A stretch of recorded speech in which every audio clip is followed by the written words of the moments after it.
নমস্কাৰ আপোনালোকে চাই আছে ক্ৰিকেট গুৰু আসাম ইউটিউব চেনেল। এছিয়া কাপৰ ভাৰত পাকিস্তানৰ সেইখন মেচ যিখন মেচত শচীন তেণ্ডুলকাৰে বিৰাট কোহলীক নিজৰ উত্তৰাধিকাৰী হিচাপে বিচাৰি পাইছিলে। সেইখন মেচ এখন পাহৰিব নোৱাৰা মেচ। সেইখন মেচৰ কথা আমি এতিয়াও মনত পেলাওঁ, আজিও মনত পেলাওঁ। এছিয়া কাপৰ সময়ছোৱাতে আমি আকৌ এবাৰ সেই মেচখন মনত পেলাব বিচাৰিছোঁ, আলোচনা কৰিব বিচাৰিছোঁ।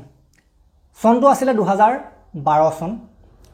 2012 চনৰ এছিয়া কাপ ভাৰতৰ কাৰণে এখন গুৰুত্বপূৰ্ণ মেচ পাকিস্তানৰ বিৰুদ্ধে আছিলে। ভাৰতৰ কাৰণে দূৰৰ দায় আছিলে, জিকিবই লাগিছিলে খেলখন, কাৰণ ভাৰতে নিজৰ প্ৰথমখন মেচত শ্ৰীলংকাক হৰুৱাৰ পাছত দুৰ্ভাগ্যবশতঃ বাংলাদেশৰ লগত ছেকেণ্ডখন খেলত হাৰি আহিছিলে। কেতিয়াবা দিন বেয়া থাকে, বাংলাদেশৰ নিচিনা টিমৰ লগতো হাৰিবলগীয়া হয়। চ' বাংলাদেশৰ লগত সেইখন হাৰি আহিছিলে। তাৰ পাছত ইণ্ডিয়াৰ তৃতীয়খন যিখন ভাৰতৰ নিজৰ গ্ৰুপ মেচ, নিজৰ মেচ, সেইখনৰ সাধাৰণতে আগতে গ্ৰুপ নাথাকে, সাধাৰণতে ইণ্ডিয়া, পাকিস্তান, বাংলাদেশ, শ্ৰীলংকা এই চাৰিটা টিমৰ মাজতে সাধাৰণতে হয় খেল। সকলোৱে সকলোৰ লগত খেলি শেষত ফাইনেল খেলেগৈ টপ 2 টিমে। গতিকে এনেকুৱা হৈছিলে। গতিকে এইখন খেল জিকাটো ভাৰতৰ কাৰণে বহুত ইম্পৰ্টেণ্ট আছিলে পইণ্টৰ ফালৰ পৰা চাবলৈ গ'লে। যদি হাৰিলেহেঁতেন তেতিয়াতো অলৰেডি আউটে হৈ গ'লহেঁতেন, আৰু জিকা হ'লেও তাত কিছুমান ইকুৱেশ্যন থাকিলেহেঁতেন নেট ৰান ৰেটৰ ক্ষেত্ৰত। বেলেগে জিকা হোৱাৰ লগতো ইফালে কথা থাকিলেহেঁতেন, তেনেকুৱা ধৰণৰ এটা কথা থাকিলেহেঁতেন। যি কি নহওক, এইখন খেল ডু অৰ ডাই মেচ ভাৰতে নামিলে, আৰু পাকিস্তানে প্ৰথমতে আহিলে বেটিং কৰিবলৈ। আৰু পাকিস্তানে বেটিং কৰিবলৈ আহি পাকিস্তানেও এটা বৰ আচৰিত ধৰণৰ খেল দি দিলে। আউট নোহোৱা হ'ল তেওঁলোকৰ দুজন প্ৰথম যি অপেনাৰ আছিলে। মইতো এখন খেল লাইভ চাইছিলোঁ, প্ৰথম দুজন অপেনাৰ আউট নোহোৱা হৈ গ'ল। তেওঁলোকৰ এজন প্লেয়াৰ তেতিয়া আছিলে, অপেনাৰ নামটো আছিলে নাছিৰ জামছেদ। আমি সাধাৰণতে ডামছেদ বুলি কৈছিলোঁ, ড্ৰামছেদ বুলি কৈছিলোঁ। এনেই সাধাৰণতে তেখেতৰ নামটো হৈছে নাছিৰ জামছেদ। তেখেতে শতক অৰ্জন কৰিছিলে। মহম্মদ হাফিজ তেখেতে শতক অৰ্জন কৰিছিলে। গতিকে অপেনাৰ কেইজনে ইমান ধুনীয়া খেলি দিলে, আৰু এনেকুৱা লাগিছিলে যে আজিতো 300 পাৰ হৈ যাব। আৰু সেইটো সময়ত এনেকুৱা আছিলে, সেই আজিৰ পৰাতো সেয়া 10-12 বছৰৰ আগৰ কথা, 10 বছৰতকৈ ওপৰৰ আগৰ কথা। আৰু তেনেকুৱা সময়ত 300 টাৰ্গেট দি দিয়া মানে প্ৰায় অসম্ভৱ। আৰু 300 টাৰ্গেট দিয়া মানে তেওঁলোক অলৰেডি জিকিলে, আৰু কোনো কথাই নাই। আগৰ সেইটো যুগ বেলেগ আছিলে। 300 টাৰ্গেট এদিনীয়াত দি দিয়া মানে প্ৰায় হাৰিলে আৰু চেজিং কৰা টিম, তেনেকুৱা ধৰণৰ কথা আছিলে। অসম্ভৱ টাইপৰ কথা আছিলে, বহুত কষ্ট হ'ব এনেকুৱা কথা আছিলে। আৰু পাকিস্তানে 300ও নহয়, 300তকৈ ওপৰৰ টাৰ্গেট দিছিলে। সেইখন খেলত প্ৰায় 330 ৰানৰ টাৰ্গেট দিছিলে। গতিকে সেইটো টাৰ্গেট দি দিয়াৰ পাছততো আৰু মানে কি আৰু হাৰিলে। আৰু ইণ্ডিয়া মানে আৰু কি হ'ল, আৰু পাকিস্তানৰ লগতে আজি হাৰিব। ইমান টাৰ্গেট পালে, ইমান ৰান মাৰি দিলে, আমাৰ বলাৰবিলাকে ইমান পিটন খালে। চ' এনেকুৱা আছিলে স্ক'ৰ কাৰ্ডখন। আপোনালোকে যদি চাই, পাকিস্তানে প্ৰথম বেটিং কৰি 329 ৰান, 6টা উইকেটৰ লোকচানত। তেওঁলোকৰ মহম্মদ হাফিজে 100 মাৰিছিলে, 105, নাছিৰ জামছেদে 112 ৰান কৰিছিলে, উমৰ আকমল 28, ইউনিছ খান তেখেতেও মাৰিছিলে 52, তাৰপাছত আফ্ৰেডি 9, 4 আজম, দেন মিছবাহুল হক 4, তেখেত অধিনায়ক আছিলে, আৰু উমৰ গুল 0। এনেকুৱা ধৰণৰ স্ক'ৰ আছিলে, এক্সট্ৰা 15।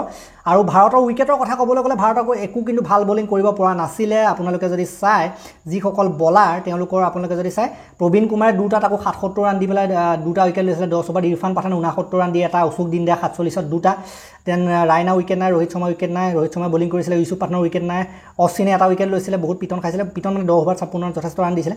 বাকী শচীন তেণ্ডুলকাৰে 1 অভাৰ 4টা বল মাৰি 12 ৰান দি উইকেট নাই। এনেকুৱা ধৰণৰ আছিলে তেওঁলোকৰ বলিং ফিগাৰ। তাৰ পাছত আহিলে আপোনাৰ ভাৰতৰ বেটিং।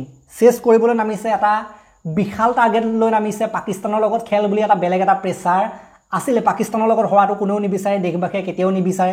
হাৰিব লাগিলে বহুত লাজত পৰিবলগীয়া হ'ব, এনেকুৱা এটা কথা থাকে। গতিকে সেইখন খেলত কি হ'ল, প্ৰথম অপেনিং কৰিবলৈ আহিলে শচীন তেণ্ডুলকাৰ, আৰু তেওঁৰ বেটিং পাৰ্টনাৰ আছিলে গৌতম গম্ভীৰ। গৌতম গম্ভীৰে প্ৰথম বলটো খেলিলে, ষ্টপ কৰিলে। ছেকেণ্ড যিটো বল, 2 নম্বৰ বলতে তেখেত হৈ গ'ল LBW মহম্মদ হাফিজৰ বলত। মহম্মদ হাফিজেতো সিফালে 100 মাৰিও আহিছিলে, আৰু ইমানেই তেখেতৰ দিন ভাল যে তেখেতৰ ছেকেণ্ডটো বলতে উইকেট পাই গ'ল আমাৰ গৌতম গম্ভীৰক। অপেনাৰ গৌতম গম্ভীৰ 0 ৰান, আলুগুটি 0 ৰান কৰি গৌতম গম্ভীৰ আউট হৈ গ'ল 2টা বলত। তাৰপাছত কি হ'ব, তাৰপাছত শচীন তেণ্ডুলকাৰটো আউট নোহোৱাকৈ আছিলে। আৰু শচীন তেণ্ডুলকাৰ এনেই লেজেণ্ডাৰী বেটাৰ হয়, ক্ৰিকেটৰ ভগৱান হয়, এনেও উইকেট পেলোৱা মানুহ নহয়, পৰিস্থিতি চম্ভালি খেলে। ইমান যুগ ধৰি তেখেতৰ অভিজ্ঞতা আছে। গতিকে তেখেতে সাধাৰণতে আউট হোৱা নাছিলে, খেল ধৰি এফালে ৰখাই থৈ দিছিলে। আৰু তেখেতৰ লগ দিবলৈ আহিলে য়ংষ্টাৰ বিৰাট কোহলী। 2012 চনত বিৰাট কোহলীৰ নামটো সেইটো সময়ত সাধাৰণতে এটা চৰ্চিত নাম আছিলে। ইমানো বৰ বিশেষ বহুত বৃহৎ নাম নাছিলে, তথাপিতো একাধিক্ৰমে তেখেতে ভাল খেলি আছিলে। সেইটো সময়ত প্ৰথম সাধাৰণতে ডাঙৰ টিমৰ লগত ভাল খেলি দেখুৱাইছিলে, আৰু সেইটো কাৰণে বিৰাট কোহলীক ভৱিষ্যতৰ তাৰকা হিচাপে সেইটো সময়ত চোৱা হৈছিলে। সেইটো সময়ত শচীন তেণ্ডুলকাৰ আৰু বিৰাট কোহলীৰ যোৰা, তেওঁলোকে বহুত বৃহৎ এটা পাৰ্টনাৰশ্বিপ লগাই দিলে। 100ৰ ওপৰত পাৰ্টনাৰশ্বিপ, দুয়োজনে ভাল খেলি থাকিলে। আৰু মেইন কথাটো হ'ল যে এইটোৱে সাধাৰণতে শচীন তেণ্ডুলকাৰ যিহেতু আছিলে, সেই সময়ত ভাৰতৰ বেটিঙৰ যদি আমি কথা ক'বলৈ যাওঁ ভাৰতৰ বেটিঙৰ আটাইতকৈ যদি আমি অভিজ্ঞতা সম্পন্ন প্লেয়াৰৰ কথা ক'বলৈ যাওঁ গৌতম গম্ভীৰ সেইটো টিমত সেই এছিয়া কাপৰ টিমটোত গৌতম গম্ভীৰ আৰু তেণ্ডুলকাৰে আছিলে গৌতম গম্ভীৰটো অলৰেডি আউট হৈছিলে এনেকুৱা লাগিছিলে যে শচীন তেণ্ডুলকাৰ আউট হোৱাৰ পাছত বাকী পাছলৈ আৰু ইমান বেটাৰ নাই ৰাইনা ৰোহিত শৰ্মা এওঁলোক আহিবলগীয়া আছিলে আৰু মেইন কথাটো হ'ল যে সেইটো সময়ত ৰোহিত শৰ্মা ৰাইনা এই সকলো সাধাৰণতে ইমানো বৰ বিশ্বাস দৰ্শাব পৰা প্লেয়াৰ নাছিলে ধৰক এওঁলোকে যে খেল জিকাই নিব তেনেকুৱা ধৰণৰ প্লেয়াৰ নাছিলে সেইটো মানে বিশ্বাস দৰ্শাব পৰা প্লেয়াৰ এক্সপিৰিয়েঞ্চ থকা প্লেয়াৰ তেণ্ডুলকাৰ আৰু গম্ভীৰ আছিলে গম্ভীৰ 0তে গ'ল আৰু তেণ্ডুলকাৰৰ ওপৰত বহুত ভৰসা আছিলে তাৰ পাছত কি হ'ল বিৰাট কোহলি তেণ্ডুলকাৰ অলপ ৰখালে ভালেই খেলিলে তেনেকুৱা অৱস্থাতে তেণ্ডুলকাৰো আউট হৈ গুচি গ'ল অৰ্ধশতক কৰি আউট হৈছে ইনে আউট নহয় মই কৈছোঁ আপোনালোকক ইম্পৰ্টেণ্ট মেচত তেণ্ডুলকাৰ ইনে ঘপককৈ সহজতে আউট নহয় মানে গতিকে 48টা বলত 52 ৰান কৰি তেণ্ডুলকাৰ আউট হৈ গ'ল তাৰ পাছত কি হ'ব তাৰ পাছততো বহুত মানুহে তেণ্ডুলকাৰ আগৰ সেইটো সময়ততো তেণ্ডুলকাৰ আউট হৈ গ'লে টিভি বন্ধ কৰি দিয়া এটা প্ৰৱণতা আছিলে সো বহুতে হয়তো টিভি বন্ধ কৰিছিলে কিন্তু আমি কৰা নাছিলোঁ মই কৰা নাছিলোঁ টিভি বন্ধ সেইটো সময়ত গতিকে তাৰ পাছত বিৰাট কোহলি আৰু ৰোহিত শৰ্মা এই জোৰাটো ভৱিষ্যত তাৰকা হ'বলৈ গৈ আছে আৰু কেইবছৰমানৰ পাছত 2012 চন আছিলে সেইটো সময়ত জাষ্ট আৰু লাহে লাহে আগবাঢ়িছে নিজৰ কেৰিয়াৰত ন আৰু বহুত আগলৈ যাবলগীয়া ইতিমধ্যে আছিলে সেয়া য়ংষ্টাৰ আৰু তেতিয়া য়ং হৈ আছে দুয়োজন বিৰাট কোহলি ৰোহিত শৰ্মা তেওঁলোকে চম্ভালিলে খেল আৰু মেইন কথাটো হ'ল যে বিৰাট কোহলিয়ে সেইদিনাখন জিকাম বুলি আহিছিলে ৰান ৰেট প্ৰায় 7-8কে লাগে এক অভাৰত সেইটো সময়ততো বহুত ডাঙৰ কথা এক অভাৰত 7-8কে লৈ যোৱাটো 330ৰ টাৰ্গেট বিশাল টাৰ্গেট বিৰাট কোহলিয়ে সেইদিনাখন ৰুদ্ৰ ৰূপ ধাৰণ কৰিছিলে উগ্ৰমূৰ্তি ধাৰণ কৰিছিলে ইমানেই ধুনীয়া সেইটো এটা ইনিংছ তেখেতে ইমানেই ধুনীয়া শ্বট খেলিছে সেই ইনিংছটোত ইমানেই ধুনীয়াকৈ খেলখন চলাই নিছে ৰান লৈ ৰোহিত শৰ্মাৰ লগত প্ৰথমতে তেণ্ডুলকাৰৰ লগত অলপ পাৰ্টনাৰশ্বিপ কৰিলে তাৰপিছত ৰোহিত শৰ্মাৰ লগত ডাঙৰ পাৰ্টনাৰশ্বিপ কৰিলে ইমানেই ধুনীয়াকৈ দক্ষতা দেখুৱাইছে তেখেতে য়ংষ্টাৰ প্লেয়াৰ কিন্তু এজন অভিজ্ঞ ক্ৰিকেটাৰৰ দক্ষতা তেখেতে দেখুৱাইছিলে সেইখন খেলত আৰু তেখেতে কি কৰিলে এই খেলখনত তেখেতে নিজৰ অৰ্ধশতকটো মাৰিলে শতকটো মাৰিলে 150টো মাৰিলে 200 মাৰিবলৈ অকমানৰ ৰৈ গ'ল 183 ৰানৰ ইনিংছ খেলিছিলে এতিয়ালৈকে আজিকো প্ৰতি বিৰাট কোহলিৰ এদিনীয়া ক্ৰিকেটত সৰ্বশ্ৰেষ্ঠ স্ক'ৰ বেষ্ট স্ক'ৰ 183 ৰানৰ পাকিস্তানৰ লগত খেলা সেই ইনিংছটো তেখেতৰ নিজৰ কেৰিয়াৰৰ এটা অন্যতম বিশাল ইনিংছ বৃহৎ ইনিংছ বেষ্ট ইনিংছ গতিকে চাওক আপোনালোকে যদি স্ক'ৰ কাৰ্ড চাই গম্ভীৰ আৰু তেণ্ডুলকাৰ 52ত আউট হৈ যোৱাৰ পাছত গম্ভীৰ 0 তাৰপাছত বিৰাট কোহলি 148টা বলত 183 ৰানৰ ইনিংছ খেলিছিলে য'ত আছিল 22টাকৈ 4 চিন্তা কৰক আৰু এটা 6 আৰু সিফালে আপোনালোকে যদি চাই ৰোহিত শৰ্মা 83টা বলত 68 লগ দিছিল বিৰাট কোহলি তাৰপাছত আউট হৈ গৈছিল ৰোহিত শৰ্মা বিৰাট কোহলি আউট হৈ যোৱাৰ পাছত 200 কৰিব বুলি আমি ভাবিছিলোঁ নহ'লে বিৰাট কোহলি 200টো বাকী সুৰেশ ৰাইনে 12 ৰান কৰিলে 6টা বলত আৰু মহম্মদ এম এছ ধোনীয়ে এটা বলত 4 ৰান কৰিলে গতিকে এনেকুৱা আছিল আৰু উইকেটৰ কথা ক'বলৈ গ'লে মহম্মদ হাফিজে তেওঁলোকৰ এটা উমৰ গুলে 2টা শহীদ আজমলে এটা গতিকে তেওঁলোকৰ ভাল বলাৰ আছিলে চাহিদ আফ্ৰিদি উইকেট নাই ৱাহাব ৰিয়াজৰ উইকেট নাই গতিকে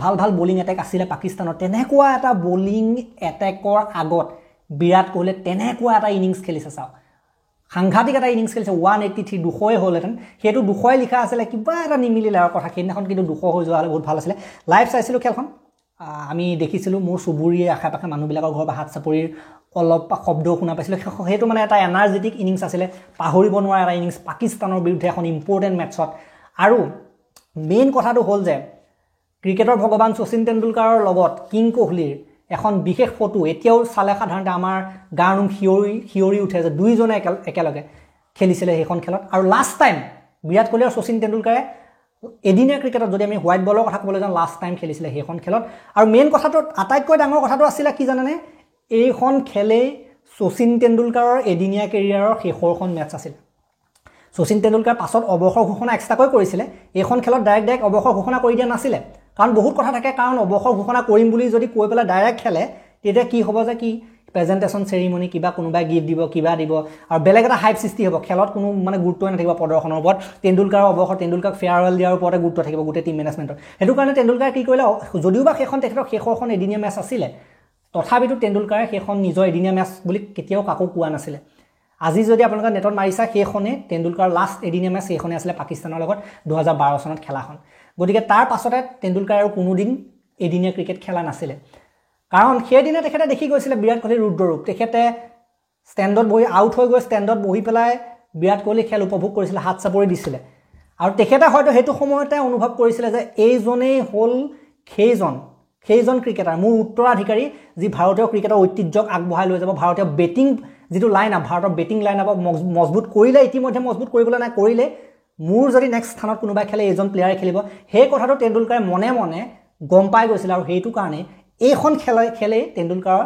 লাইফৰ শেষ এদিনীয়া মেচ আছিলে আৰু মেইন কথাটো হ'ল যে তেণ্ডুলকাৰে এটা হাই নোটত চেছ কৰিছিলে নিজৰ এদিনীয়া কেৰিয়াৰ, হাই নোটত উচ্চতাৰ শিখৰত শেষ কৰিছিলে। কি কাৰণে? তেখেতে নিজেও অৰ্ধশতক মাৰিলে, ভাল ইনিংছ খেলি থৈ গৈছে, তাৰ লগতে তেখেতে নিজৰ উত্তৰাধিকাৰীও পাই গৈছে। এনেকুৱা এটা ইনিংছ খেলা দেখি গৈছে, এনেকুৱা এটা ইনিংছ যি খেলিছে তেণ্ডুলকাৰে ক্ৰিকেটৰ ভগৱানে নিজে বহি পেলাই চাই হাত চাপৰি মাৰিছে, নিজে হেপী ফিল কৰিছে। যি কি নহওক এখন খেল জিকিলে ভাৰতে, যদিও বা ভাৰতে ফাইনেল নাপালে, সেইটো এছিয়া কাপৰ ফাইনেল পাবলগীয়া আছিলে, কিন্তু নেট ৰান ৰেটত বাংলাদেশতকৈ অলপ পিছ পৰি গ'ল। সেইটো কাৰণে বাংলাদেশ আৰু পাকিস্তানে সেইটো এছিয়া কাপৰ ফাইনেল খেলিলে, য'ত নেকি বাংলাদেশ গৈ পেলাই 4 ৰান নে 2 ৰান তেনেকুৱা কিবা এটা ব্যৱধানত হাৰিছিলে পাকিস্তানৰ লগত ফাইনেলত। গতিকে সেইটো এছিয়া কাপ যদিও বা পাকিস্তানে খেলিছিলে, তথাপিতো সেই এছিয়া কাপটো যদি আজিও আমি কথা ক'বলৈ যাওঁ, সেই এছিয়া কাপটো যদি আজিও আমি মনত পেলাই চাওঁ, এটাই আমি কথা চিন্তা কৰি চাওঁ, ভাবি চাওঁ, সেইটো আছিলে এইখন খেলৰ এই বিশেষ ইনিংছটো, এই মুহূৰ্তটো, যিটো মুহূৰ্তত তেণ্ডুলকাৰৰ উত্তৰাধিকাৰী সকলোৱে বিচাৰি পাইছিল, তেণ্ডুলকাৰ নিজেই বিচাৰি পাইছিল। গতিকে এই ভিডিঅ'টো মই ইমানটা সমাপ্ত কৰিম। ভাল লাগিলে যদি এটা লাইক কৰিব, শ্বেয়াৰ কৰিব, চেনেলটোলৈ নতুনকৈ আহিছে যদি ছাবস্ক্ৰাইব কৰি ঘণ্টাটো দবাই থৈ যাবলৈ নাপাহৰিব। আমাৰ যিবিলাক ফেচবুক পেজ, ইউটিউব পেজ, ইনষ্টাগ্ৰামত ক্ৰিকেট গুৰু আছাম বুলি ইংলিছত লিখা আছে, ফেচবুকত অসমীয়াত লিখা আছে ক্ৰিকেট গুৰু অসম বুলি, সেইসমূহ আপোনালোকে ফ'ল' কৰিব। আৰু এই ভিডিঅ'টো যদি আপোনালোকে নতুনকৈ চাইছিলে, তেতিয়া ছাবস্ক্ৰাইব কৰি ঘণ্টাটো দবাই থৈ যাবলৈ নাপাহৰিব। তেতিয়ালৈকে আৰু এটা নতুন ভিডিঅ' লৈ অনাৰ প্ৰতিশ্ৰুতিৰে মই বিদায় মাগিছোঁ। ধন্যবাদ।